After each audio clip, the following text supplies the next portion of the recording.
নমস্কার নমস্কার নমস্কার নমস্কার নমস্কার নমস্কার নমস্কার নমস্কার আপনাদের সবাইকে সবাইকে সবাইকে নমস্কার। আপনাদের সবাইকে অসংখ্য অজস্র শুভকামনা। সবাইকে স্বাগত জানাচ্ছি আজকের এই সর্বনাগত অনুষ্ঠানে এবং সবাইকে শুভ সকাল জানাচ্ছি। শুভ সকাল, শুভ সকাল, সবাইকে শুভ সকাল। সকলের ভালো হোক, সকলের শুভ হোক, সকলের জীবন নির্মল হোক। আজকে দুজন বড় মাপের মানুষের, দুজন সাধকের তিরোভাব দিবস। একজন ব্রহ্মানন্দ কেশবচন্দ্র সেন, তার কথা বহুবার বলেছি আমাদের এই সর্বনাগত অনুষ্ঠানে, বিশেষ করে কথামৃত থেকে পড়বার সময় তার কথা বারবার উঠে পড়েছে। তিনি, তার তিরোভাব ঘটেছিল 1884 খ্রিস্টাব্দে। আর স্বামী প্রণবানন্দ মহারাজের মহাপরিনির্বাণ দিবস তিনি প্রয়াত হয়েছিলেন 1984 সালে। এবারে বেণী মাধব সেনের পঞ্জিকা অনুযায়ী আজকের দিনটার কথা বলি। আজকে 23শে পৌষ 1431, ইংরেজি 8ই জানুয়ারি 2025, বুধবার, নবমী। সূর্যোদয়ের সময় সকাল 6:25, সূর্যাস্তের সময় বিকেল 5:04। নক্ষত্র অশ্বিনী। আজকে জন্মে মেষ রাশি, ক্ষত্রিয় বর্ণ, মতান্তরে বৈশ্য বর্ণ, দেবগণ। অপরাহ্ন 4:36 নবধান। আমাদের হোয়াটসঅ্যাপে চিঠি পাঠাবার নাম্বার 9831922927। চিঠির গোড়ায় অবশ্যই SG। এখানে তাহলে আজকের অনুষ্ঠান সম্পর্কে বলি। প্রথমে তো পুরাণ চিরন্তনে আমরা 64 কলা নিয়ে কথা বলছিলাম এবং সেটা বলতে বলতে অনেকগুলো কলার কথা বলে যাচ্ছে। তার মধ্যে গতদিনের যে কলাটি ছিল, গতদিনের যে শিল্পটি ছিল, সেই শিল্পটা আপনাদের নিশ্চয়ই খুব ভালো লেগেছে। তার কারণ সেই শিল্পটা প্রহেলিকা রচনা করা, ধাঁধা তৈরি করা। সেই প্রহেলিকা পদ্মের আকারে তৈরি করা হতো। আমাদের এখনো দুটো পদ্মের আকারে ধাঁধা তৈরি হয়। এক থালা সুপারি উঠতে পারে যাবে না, পদ্মের আকারে প্রহেলিকা কিন্তু এখনো তৈরি হয়। তখনকার দিনে তো খুব বেশি করে হতো এবং সেই দুটো প্রহেলিকার কথা বলা হয়েছিল আপনাদের। উত্তর করা খুব কঠিন। আপনারা আশা করি এই দুটো প্রহেলিকা নিজের মনের মধ্যে রেখে দিয়েছেন, যাতে অন্য মানুষজনের সামনে বলে তাদের বেশ ব্যাজবিদ্ধ করে। তারপরে স্বামী বিবেকানন্দের রচনা থেকে পাঠ। রচনার নাম ব্রহ্ম ও জগৎ। তারপর ঠাকুর শ্রী রামকৃষ্ণ পরমহংসদেবের কথামৃত থেকে পাঠ। স্বামী লোকেশ্বরানন্দের রচনা থেকে পাঠ। আপনাদের চিঠিপত্র শেষে 92.7 BPFM সর্বনাগত অনুষ্ঠান শুনছেন। আমি আছি আপনাদের সঙ্গে, আপনাদের সৌমিত্র বসু। ফিরে আসছি গানের পর। পুরাণ চিরন্তন অস্ত্র আছে, এটা যে জানে শত্রু তাদের কিছু করতে পারে না। শুকনো বনে যে আগুন ধরে যায়, সেই আগুন অন্য শুকনো বনে গিয়ে লাগে। অস্ত্রবাসী নিজেকে সে আগুন কিছু করতে পারে না।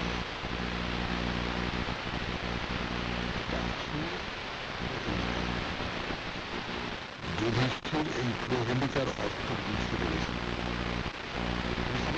বলেই যতদিন নিজেরাই আগুন লাগিয়ে দিয়ে সমুদ্রের কথা বানিয়ে দিয়েছিলেন। প্রহেলিকা বলতে বলতে মনে পড়ে গেল রবীন্দ্রনাথের সুদীপ্ত গল্পের কথা। পায়ে ধরে সাধা, রাধা রাধা, শেষে দিল রা, পাগল ছাড়ো পা। প্রচুর প্রচুর প্রহেলিকা ভিত্তভূমি সংগ্রহ করার জন্য আপনারা ভিত্তভূমির ধরে যে সমস্ত চলচ্চিত্র রকম তার মধ্যে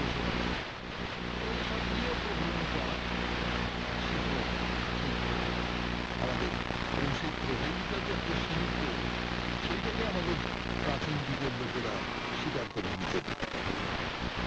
অগ্নিপুরাণে চিত্রকাব্যের সংজ্ঞা দেবার পর বলা হয়েছে যে গোষ্ঠীর কথা বলবার সময় কুতূহলোদ্দীপক বাক্যবন্ধের ব্যবহারকে চিত্রকাব্য বলে। চিত্রকাব্য 7 রকমের। এই 7 রকমের চিত্রকাব্যের মধ্যে প্রহেলিকা, প্রহেলিকার মূল যে অর্থ সেইটাকে প্রহেলিকাকে কলা হিসেবে আলঙ্কারিক ধর্মী তিনি বলছেন যে প্রহেলিকা হচ্ছে একটা কলা, 64 কলার মধ্যে অন্যতম। তিনি বলছেন যে খেলার আমোদ কিংবা গোষ্ঠী প্রমোদের সময় অন্য মানুষকে বিমোহিত করার জন্য প্রহেলিকার ব্যবহার হয়। এবং তিনি বলছেন প্রহেলিকা 16 রকমের, 16 রকমের প্রহেলিকা আছে, 16 রকমের ধাঁধা আছে। শুনলেন প্রহেলিকার কথা। এরপর আরেকটি কলার কথা বলবো, আরেকটি শিল্প, সেটা হচ্ছে প্রতিমালা। প্রতিমালা মানে অন্তাক্ষরী খেলাটা আপনারা জানছেন, কিছুই না এটা হলো সেকালের অন্তাক্ষরী খেলা। এই একজন লোক বসে রয়েছে, বসে তারা নিজেদের মধ্যে গল্প করছে, হইহই করছে, মজা করছে। সেই মজার মধ্যে নানান রকমের খেলা হয় না, প্রতিমালা হচ্ছে সে ধরনের খেলা।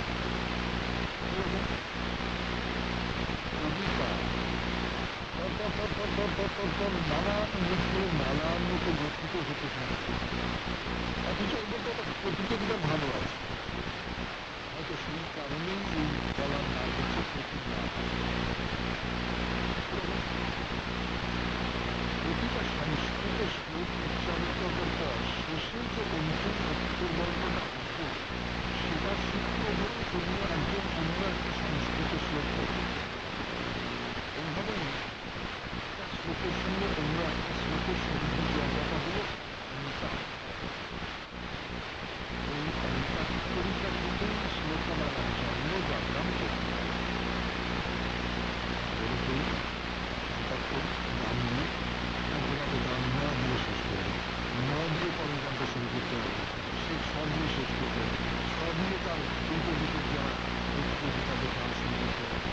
এইরকম করে যে করি তার সূচনাটা তাহলে আমাদের শাস্ত্র ছিল, আমাদের যে প্রাচীন সমাজ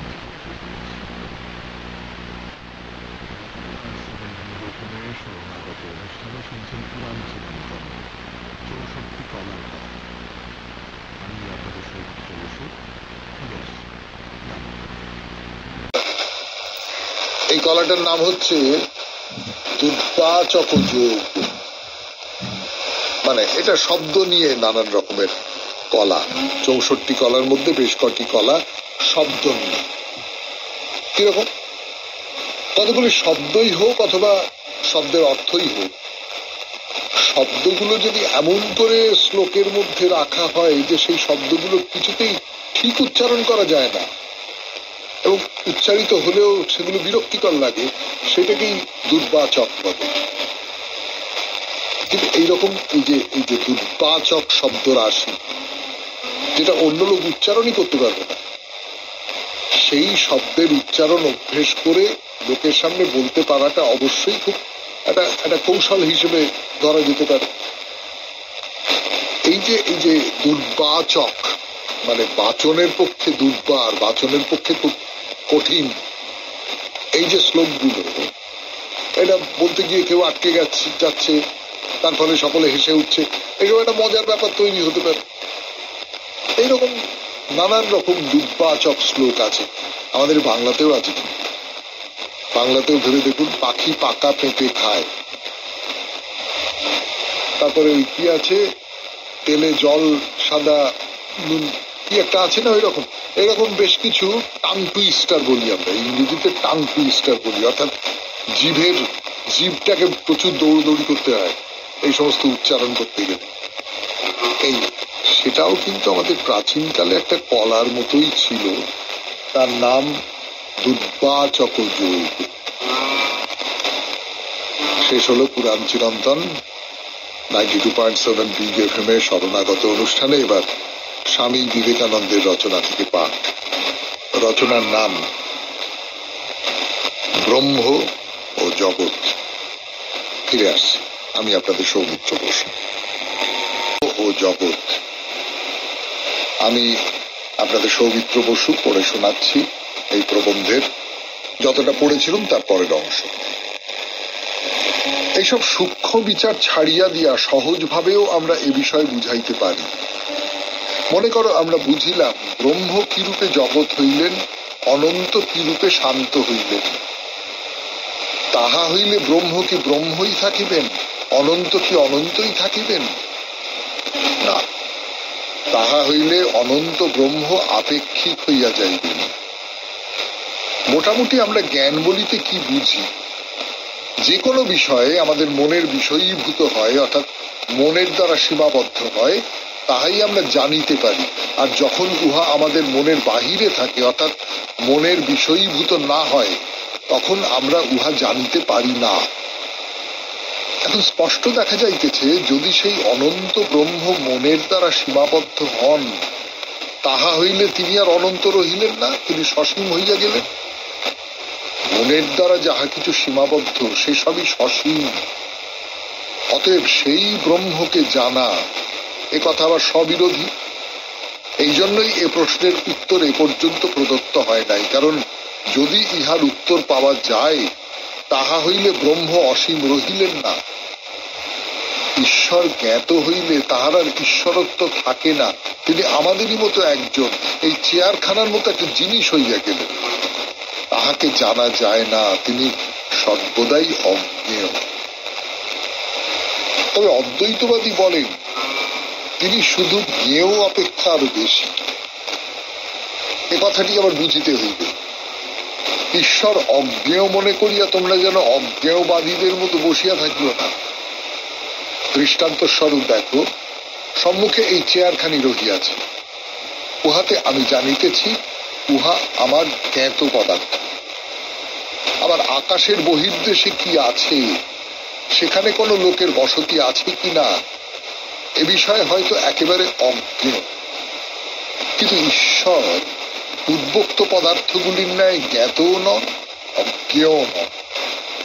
ঈশ্বর বরং যাহাকে জ্ঞাত বলা হইতেছে তাহা অপেক্ষা আরো কিছু বেশি।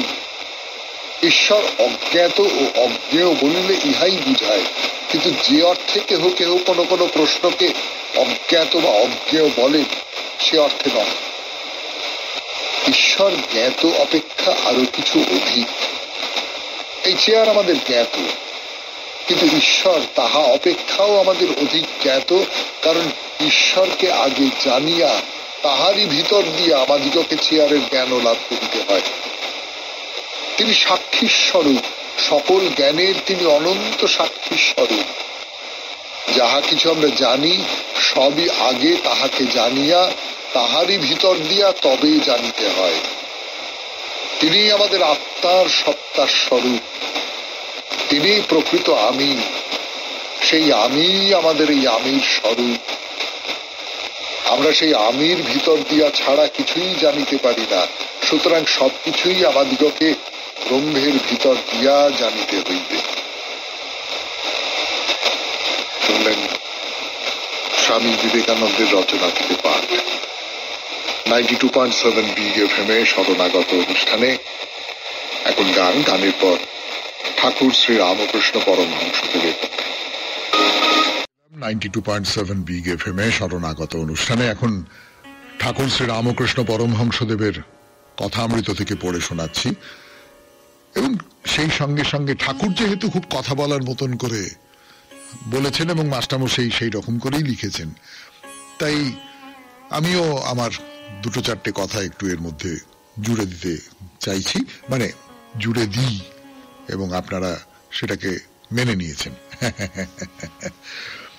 তো সুরেন্দ্রর যিনি ভাই, তিনি স্ত্রী স্বাধীনতা সম্পর্কে জিজ্ঞেস করেছেন ঠাকুরকে, জাতিভেদ সম্পর্কে জিজ্ঞেস করেছেন। জাতিভেদ তুলে দেওয়ার ক্ষেত্রে সবচেয়ে বড় ভূমিকা হতে পারে ভক্তির, এই কথা ঠাকুর বলেছেন। এইবারে ওই যে জজ সাহেব, সুরেন্দ্রর ভাই, তিনি বলছেন, আচ্ছা থিওসফি কি রকম বোধ হয়, থিওসফি ব্যাপারটা সম্পর্কে আপনার মত কি?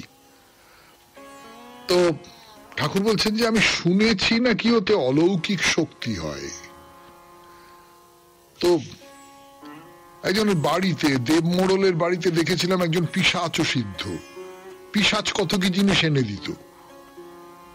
তো অলৌকিক শক্তি নিয়ে আমি কি করব? ওর দ্বারা কি ঈশ্বর লাভ হয়? ঈশ্বর যদি না লাভ হলো তাহলে সকলই মিথ্যা। আমরা একটা শব্দ জানি, সিদ্ধাই। যে কোনো সাধু তপস্বী তাদের কিছু কিছু ক্ষমতা দেওয়া হয়, দেবার চেষ্টা করা হয়, তাকে বলে সিদ্ধাই। অর্থাৎ তুমি ইচ্ছে করলে, ওই সেই একটা গল্প আছে না, যে দুই বন্ধু যাচ্ছে, যেতে যেতে পথে একটা নদী পড়লো। তো এক বন্ধু অন্য বন্ধুকে বলল যে দেখবি, মজা দেখবি, এ দেখ, বলে সে নদীর ওপর দিয়ে হেঁটে হেঁটে চলে গেল। তো আরেক বন্ধু 2 পয়সা দিয়ে নৌকোয় চড়ে ওই পাশে চলে এলো। তো প্রথম বন্ধু বলল, কি দেখলি আমার ক্ষমতা, আমি নদীর ওপর দিয়ে হেঁটে হেঁটে চলে এলাম। তো দ্বিতীয় বন্ধু বলল, হ্যাঁ, আমি 2 পয়সা দিয়ে নৌকো করে চলে এলাম। তার মানে তোমার এই যে অলৌকিক ক্ষমতা, এর দাম হচ্ছে 2 পয়সা।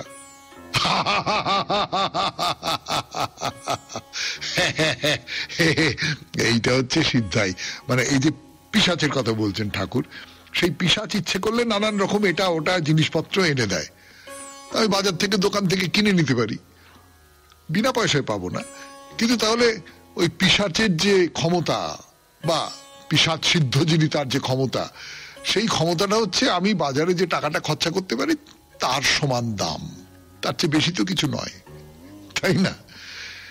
এবং এই যে এইটা তো একটা প্রলোভন, তোমাকে আমি এই রকম শক্তি দেব। এই প্রলোভন ঠাকুর শ্রী রামকৃষ্ণ পরমহংসের কাছেও এসেছিল, আসবেই। যিনি সাধনা করছেন তার মধ্যে আসবে। এবং হৃদয় তো প্রচুর পরিমাণে, হৃদয় প্রচুর পরিমাণে ঠাকুরকে বলেছে, তুমি এইগুলো নিচ্ছ না কেন, এইগুলো নিলে তুমি অনেক বড় লোক হয়ে যাবে। সে খুব বিষয় টিষয় ইত্যাদি, মানে সে খুব এই জাগতিক পৃথিবীর ব্যাপারে সে খুব সচেতন ছিল। ঠাকুর যেটা একেবারেই ছিলেন না, তাই নিয়ে তাদের মধ্যে বিরোধ ছিল। সেগুলো নিয়ে তো আমাদের এখানে কথা বলবার কোনো দরকার নেই। তো ঠাকুর আর কি বলছেন সেটা বলবো, গানের পরে বলবো। 92.7 বিগ এফএম এ শরণাগত অনুষ্ঠানে, শরণাগত জীবনের সহজ পাঠ। ঠাকুর কি বলছেন, তার ভক্তদের কি বলছেন? বলছেন যে ভক্তি সার। আর সেই ভক্তি কেমন করে হবে? তার নাম গুণ কীর্তন সর্বদা করতে করতে ভক্তি লাভ হয়। তার নাম গুণ সর্বদা করতে করতে ভক্তি লাভ হয়। মানে আমি যদি খুব নিবিষ্ট হয়ে কোনো একটা কিছু বলতে থাকি, তার নাম বলতে থাকি, তার নাম বলতে থাকি, তাহলে আস্তে আস্তে আস্তে আস্তে সেই নামটা আমার সমস্ত শরীরকে, সমস্ত মনকে আচ্ছন্ন করে ফেলবে। তো আমি যদি কেবলই সেই বিখ্যাত গল্প আছে না, যে বলা হলো যে তুমি রাম নাম করো, দস্যু রত্নাকরকে বলা হলো তুমি রাম নাম করো। তো রত্নাকর বলল যে আমি মুখ দিয়ে বেরোবে না আমার রাম নাম।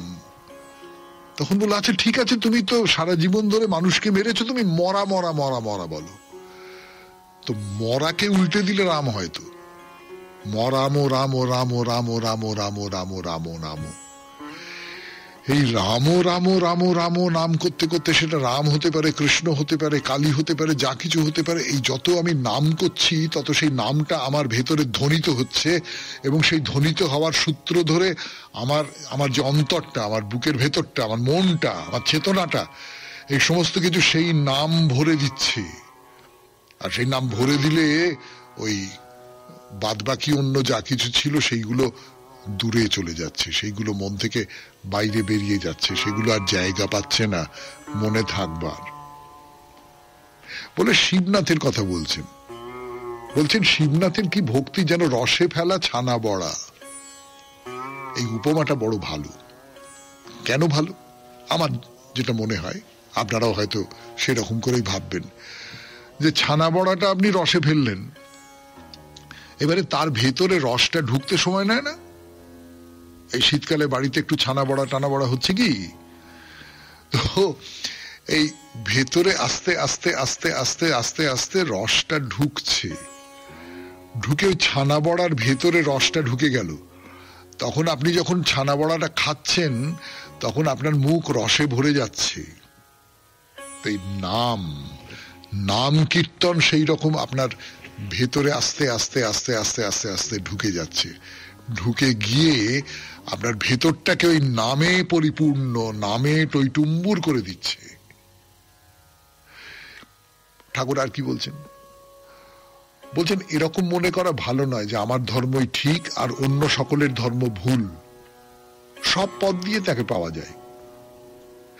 যেটা দরকার সেটা হচ্ছে আন্তরিক ব্যাকুলতা। অনন্ত পথ তেমনি অনন্ত মত, নানান রকম করে তাকে পেতে পারো। মোদ্দা কথাটা হচ্ছে তুমি তাকে ব্যাকুল হয়ে ডাকতে পারছো কিনা। আর একটা অদ্ভুত ব্যাখ্যা করছেন।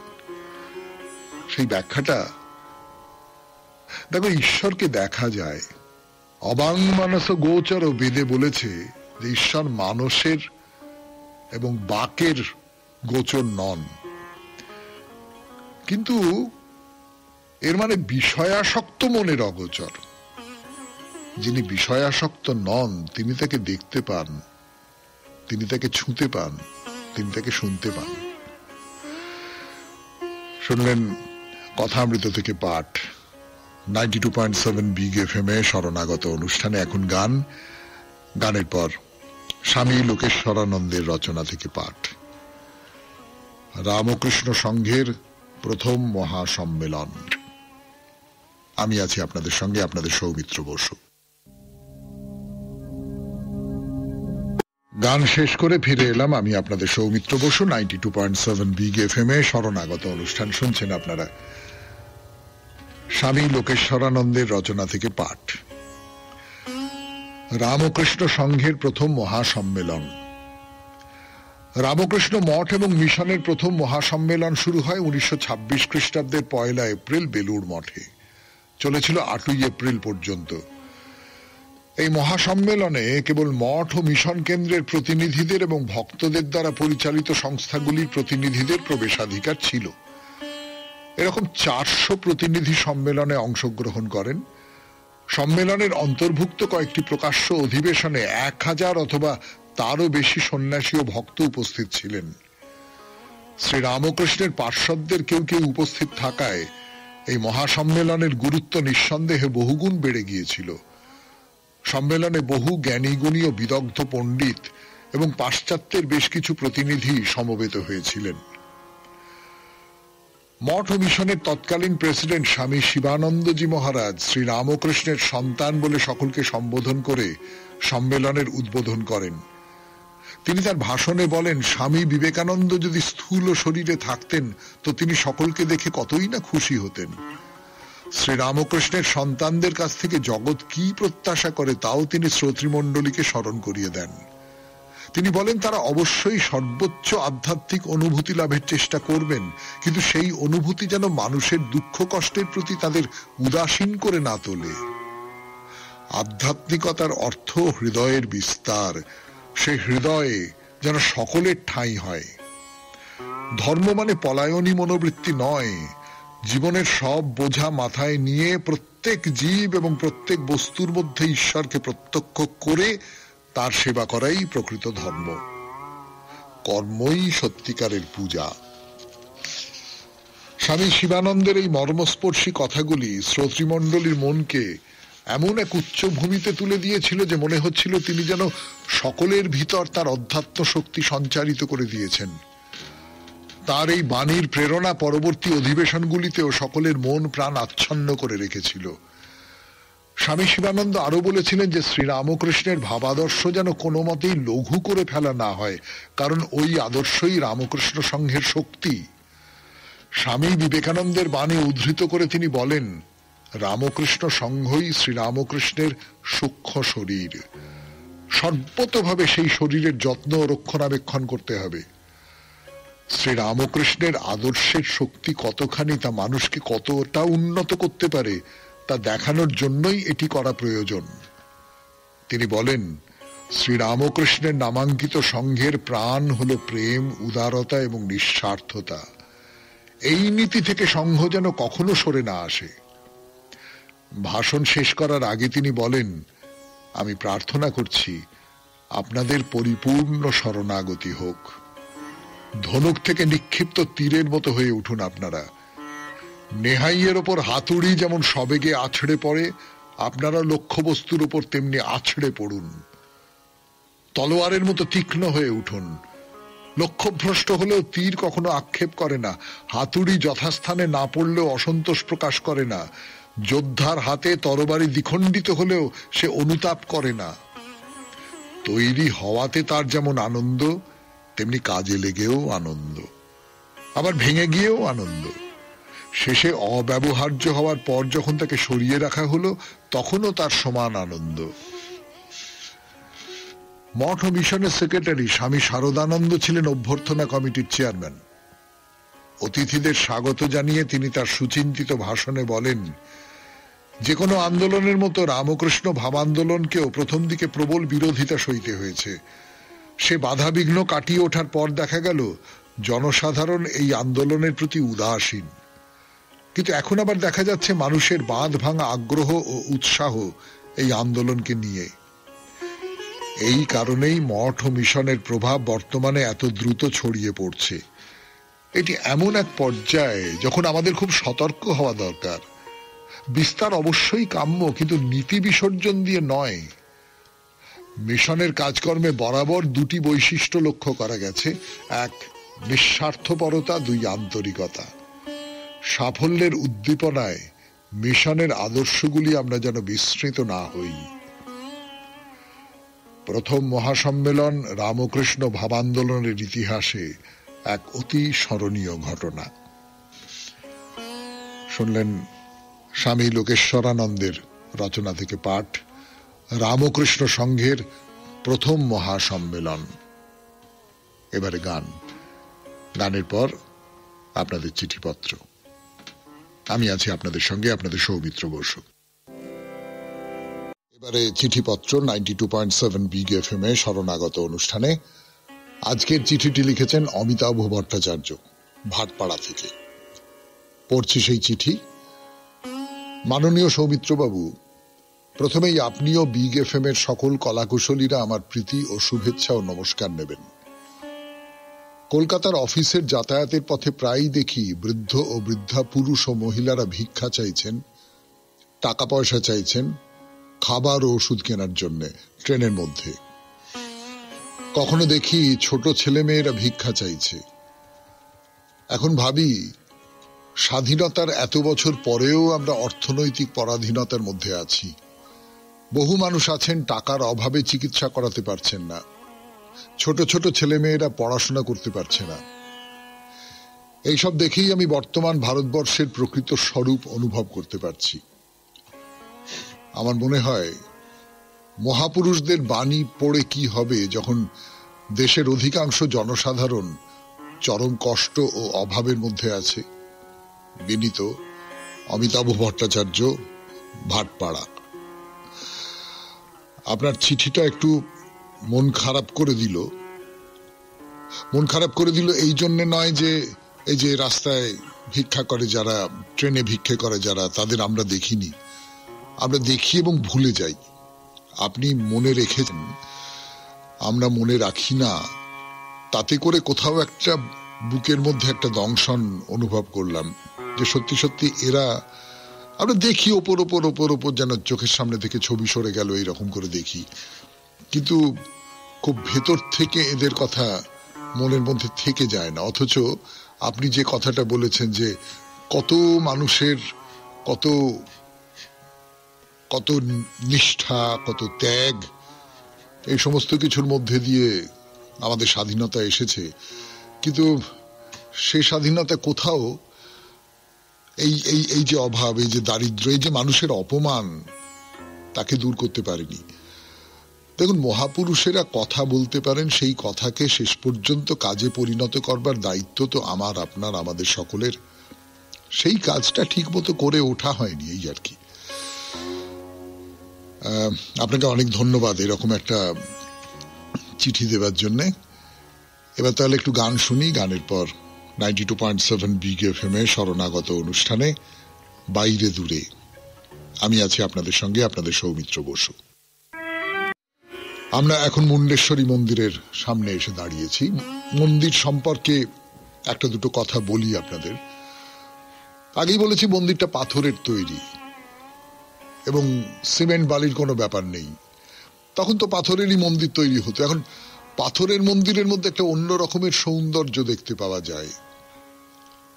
মানুষের তৈরি কোনো কিছু নয় পাথর, সেই পাথরের তৈরি মন্দির। তো বিশেষ করে যেটা বলবার সেটা হচ্ছে, এটা আগের দিন বলেছিলাম যে 8টা কোণ আছে এই মন্দিরের, অষ্টকোণের দেওয়াল, নাগারা স্টাইলের এই মন্দির। এটা গোটা ভারতবর্ষে, বিশেষ করে বিহার, উত্তরপ্রদেশ, এই সমস্ত জায়গায় খুবই চালু। এই মন্দিরের চারদিকেই দেওয়াল এবং জানলা রয়েছে, ফলে মন্দিরের ভেতরে আলো হাওয়া ঢুকতে কোনো অসুবিধে নেই। মন্দিরের যে শিখর, সেই শিখরটা ভেঙে গেছে বা ভেঙে দেওয়া হয়েছে, তাও হতে পারে, আমি জানি না। তো মন্দিরটা একটু একটু অল্প অল্প সংস্কার করা হয়েছে, তাতে কোনো সন্দেহ নেই। সংস্কারটা করা হয়েছে বলেই সে এখনো পর্যন্ত খাড়া হয়ে দাঁড়িয়ে রয়েছে। কিন্তু এত বেশি সংস্কার করা হয়নি যাতে করে এই মন্দিরের যে গড়ন, এই মন্দিরের যে সৌন্দর্য, সেইটা নষ্ট হয়ে যায়। একেবারে সামনেই দরজায় প্রবেশ দ্বার লেখা, ঢোকবার মুখে দুজন দ্বারপাল দাঁড়িয়ে রয়েছে, মানে মূর্তি, দ্বারপালের মূর্তি। তার বাইরেই মন্দির জুড়ে আরো অজস্র মূর্তি রয়েছে, অজস্র মূর্তি। তার সবই যে মুন্ডেশ্বরী বা শিবের মূর্তি এমনটা নয়। মুন্ডেশ্বরীর মূর্তি থাকলে তো শিবের মূর্তিও থাকবে, সেসব তো আছে, কিন্তু তার বাইরেও ধরুন গঙ্গার মূর্তি রয়েছে, যমুনার মূর্তি রয়েছে, আরো নানান রকম সব দেবদেবীর মূর্তি রয়েছে। মূল যে দুটো মূর্তি, যে যে জায়গাটায়, একজন দেবী ওই মুন্ডেশ্বরী আর শিবের মূর্তি, এবং চতুর্মুখ শিবের মূর্তি। আর তার বাইরে আরো দুটি পাথরের তৈরি অলংকৃত স্তূপ বলতে পারে, সেই স্তূপ রয়েছে। যদিও শিব মন্দিরটি একেবারে মূল যে বেদি তার একদম কেন্দ্রে, কিন্তু এখানকার প্রধান দেবী হলেন মুন্ডেশ্বরী। তাহলে চলুন এবার মন্দিরের গর্ভগৃহে প্রবেশ করা যাক। 92.7 বিগ এফএম-এ শুনছেন শরণাগত। গানের পর ফিরে আসছি। মন্দিরের ভেতরে প্রবেশ করব এবার আমরা মুন্ডেশ্বরী মন্দিরের গর্ভগৃহে। মুন্ডেশ্বরী মন্দিরের গর্ভগৃহে প্রবেশ করব আমরা।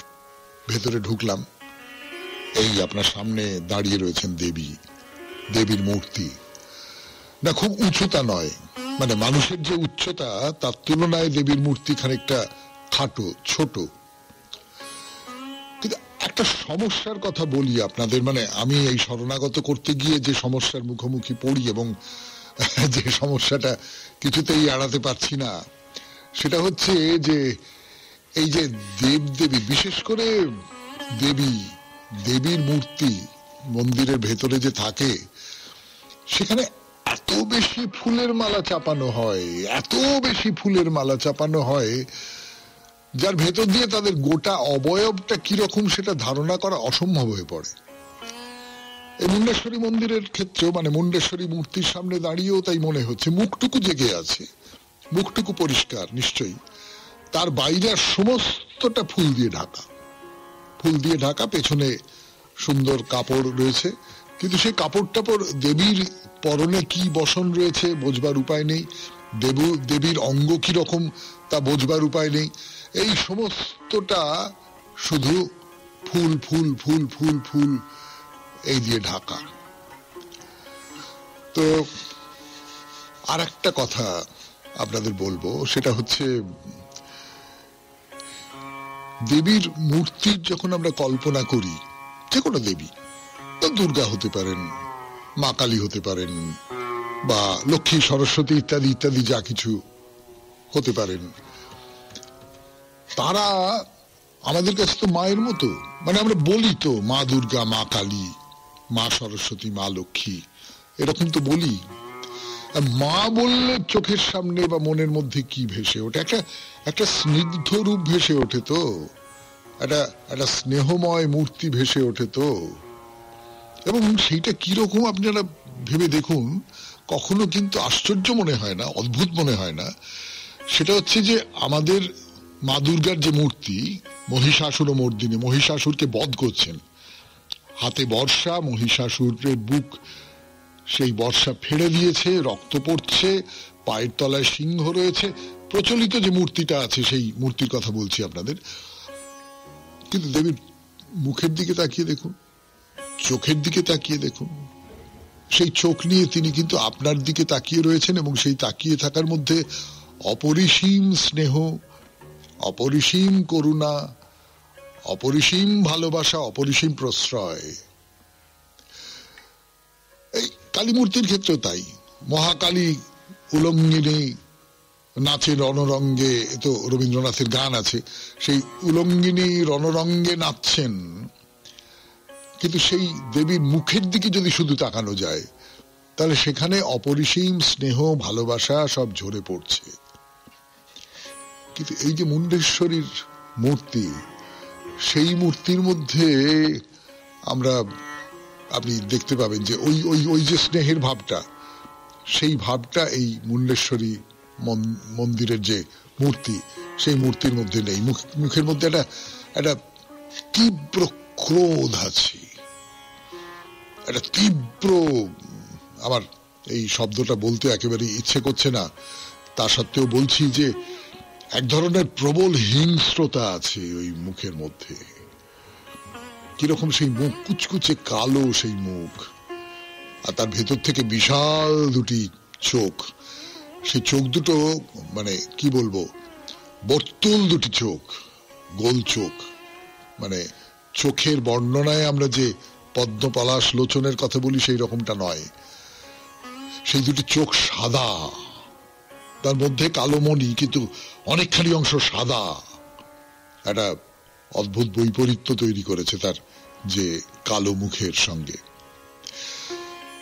কিন্তু এই মুন্ডেশ্বরী মন্দিরের কথা আজকের মতো এখানেই শেষ করতে হবে আজকে শরণাগত। আমাদের হোয়াটসঅ্যাপে চিঠি পাঠাবার নাম্বার 9831922927। চিঠির গোড়ায় অতি অবশ্যই SG লিখবেন। একটু কবিতা শোনাই আপনাদের। তুলেছিলেম কুসুম তোমার, হে সংসার হে লতা, পড়তে মালা বিঁধলো কাঁটা, বাজলো বুকে ব্যথা। হে সংসার হে লতা, বেলা যখন পড়ে এলো, আঁধার এলো ছেয়ে, দেখি তখন চেয়ে, তোমার গোলাপ গেছে, আছে আমার বুকের ব্যথা। হে সংসার হে লতা, আরো তোমার অনেক কুসুম ফুটবে যথা তথা, অনেক গন্ধ, অনেক মধু, অনেক কোমলতা। হে সংসার হে লতা, সে ফুল তোলার সময় তো আর নাহি আমার হাতে, আজকে আঁধার রাতে আমার গোলাপ গেছে কেবল, আছে বুকের ব্যথা। হে সংসার হে লতা। সবাই খুব ভালো থাকবেন, আনন্দে থাকবেন। নমস্কার। নমস্কার নমস্কার নমস্কার নমস্কার নমস্কার নমস্কার নমস্কার নমস্কার আপনাদের সবাইকে সবাইকে সবাইকে নমস্কার। আপনাদের সবাইকে অসংখ্য অজস্র শুভকামনা। সবাইকে স্বাগত জানাচ্ছি আজকের এই শরণাগত অনুষ্ঠানে, এবং সবাইকে শুভ সকাল জানাচ্ছি। শুভ সকাল, শুভ সকাল, সবাইকে শুভ সকাল। সকলের ভালো হোক, সকলের শুভ হোক, সকলের জীবন নির্মল হোক। আজকে দুজন বড় মাপের মানুষের, দুজন সাধকের তিরোভাব দিবস। একজন ব্রহ্মানন্দ কেশবচন্দ্র সেন, তার কথা বহুবার বলেছি আমাদের এই শরণাগত অনুষ্ঠানে, বিশেষ করে কথামৃত থেকে পড়বার সময় তার কথা বারবার উঠে পড়েছে। তিনি, তার তিরোভাব ঘটেছিল 1884 খ্রিস্টাব্দে। আর স্বামী প্রণবানন্দ মহারাজের মহাপরিনির্বাণ দিবস তিনি প্রয়াত হয়েছিলেন 1984 সালে। এবারে বেণী মাধব সেনের পঞ্জিকা অনুযায়ী আজকের দিনটার কথা বলি। আজকে 23শে পৌষ 1431, ইংরেজি 8ই জানুয়ারি 2025, বুধবার, নবমী। সূর্যোদয়ের সময় সকাল 6টা বেজে 25 মিনিট, সূর্যাস্তের সময় বিকেল 5টা বেজে 4 মিনিট, নক্ষত্র অশ্বিনী।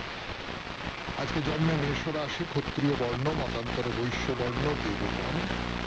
অপরাহ্ন 4টে বেজে 36 মিনিট নবমী। আমাদের হোয়াটসঅ্যাপে চিঠি পাঠাবার নাম্বার 9831922927। চিঠির গোড়ায় অবশ্যই SG। এবারে তাহলে আজকের অনুষ্ঠান সম্পর্কে বলি। প্রথমে তো পুরাণ চিরন্তন আমরা 64 কলা নিয়ে কথা বলছিলাম, এবং সেটা বলতে বলতে অনেকগুলো কলার কথা মনে হচ্ছে।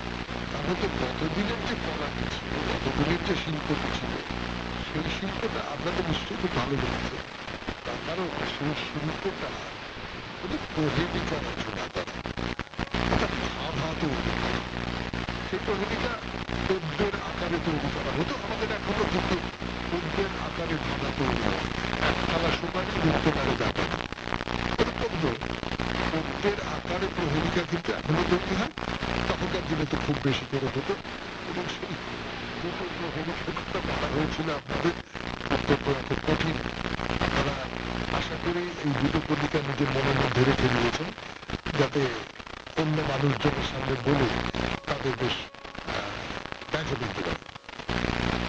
তারপরে স্বামী বিবেকানন্দের রচনা থেকে পাঠ। রচনার নাম ব্রহ্ম ও জগৎ। তারপর ঠাকুর শ্রী রামকৃষ্ণ পরমহংসদেবের কথামৃত থেকে পাঠ।